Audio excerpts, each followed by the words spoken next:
Hey everyone, if you guys have been following us on Instagram, you already know about this. And if you're clicking this because of the thumbnail, you already know about this. But I'm happy to say that we finally made a change after 2.5 years of owning the Gladiator.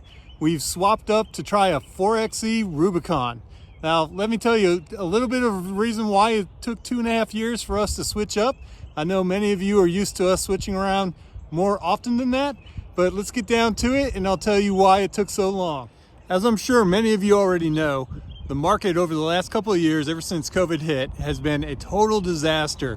So everything's been super pricey, markups everywhere, especially on the 4Xe. Gas prices have been high, trade-ins have been strange in their value, and it's just led to a very chaotic place where the marketplace hasn't been conducive to a buyer. It's been a seller's market, and chip shortages and everything else have led to this problem. So finally, the market's calmed down some. Manufacturers have caught up with supply and demand. There's vehicles on lots, and there's deals to be had once again. Now, that's not to say that we weren't happy with the Gladiator. In fact, we were more than pleased with the Gladiator, as it did more than we ever expected it would. When I bought that, I thought I'd never use it as a truck. It was kind of a gimmick, but we used it a ton, and we'll really miss the Gladiator. It was fun to build it up. It was fun to lift it, to put the big tires on it, and hopefully maybe we'll do some things like that to this.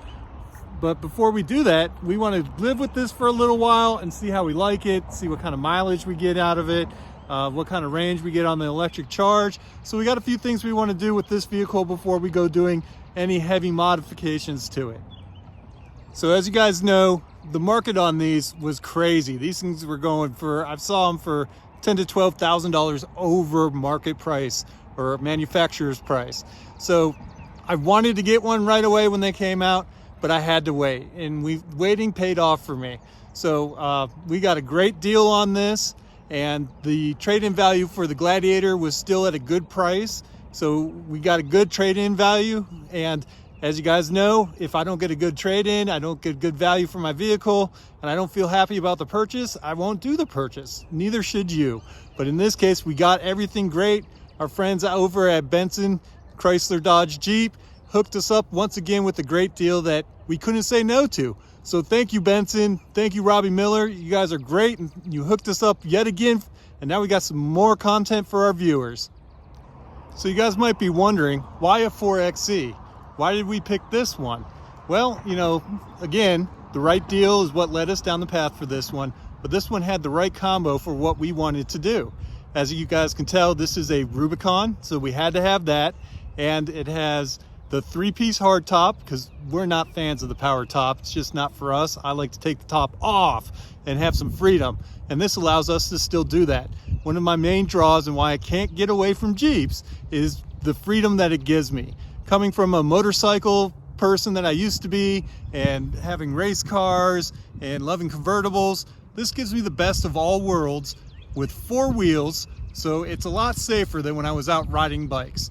So we wanted to get back into the EV life. Some of you guys have seen my hybrid videos from the RAV4, from the 330e BMW, and previously, some of you that might know, we had a Volt, and I really love the range game and trying to optimize the efficiency in the battery. To me, that was half the fun of driving those vehicles. So I'm hoping to see if I can get that same fun out of this 4Xe.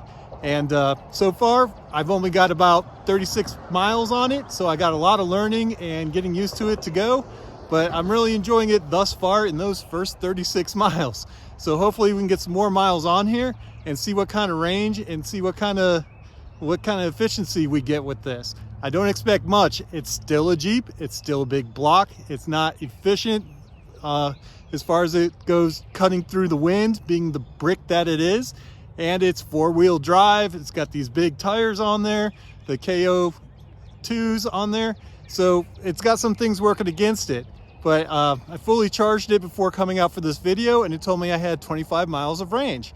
So we'll see how accurate that is on electric only, and we'll check back in with you. Again, this is a plug-in electric hybrid vehicle. So it still runs on a 2.0 turbo engine. And then as you guys can see over here in the corner is the big orange power cord that hooks into the side connector there, the charging port. So this runs on both gas and the electric. You can do just gas, you can do hybrid mode, you can do a save mode to charge the battery. You can do all kinds of things, different combinations of using the power to make this the most efficient thing for you. So we'll get into the specs and the Monroney and tell you more details about this particular build that we purchased here in the next video. But just know that we're going to put this through a series of videos, and we're going to tell you, well, I guess I'm up to 47 miles after driving out here, and tell you what we like and don't like about it, and share our experience with you guys. Hopefully you guys will be as excited as we are about this new 4Xe Rubicon, and you guys can stick around and watch the upcoming videos that we're going to have talking about the range, the efficiencies, our likes, our dislikes, the do's and don'ts, and general ownership of a 4Xe Rubicon. So hopefully you guys will like that content. You can share with us, tell us what you'd like to see. If you have any questions or things you're curious about, drop those down in the comments down below for me so I can make sure I read through those. I do read and try to respond to every comment, and I'll make sure that I try to include those questions and answers that you guys are looking for on this. So stick around. Thanks for watching. Make sure you like this and share, and comment down below, and we'll see you in the video telling you what we paid for this and what options this has. Thanks for sticking around, guys.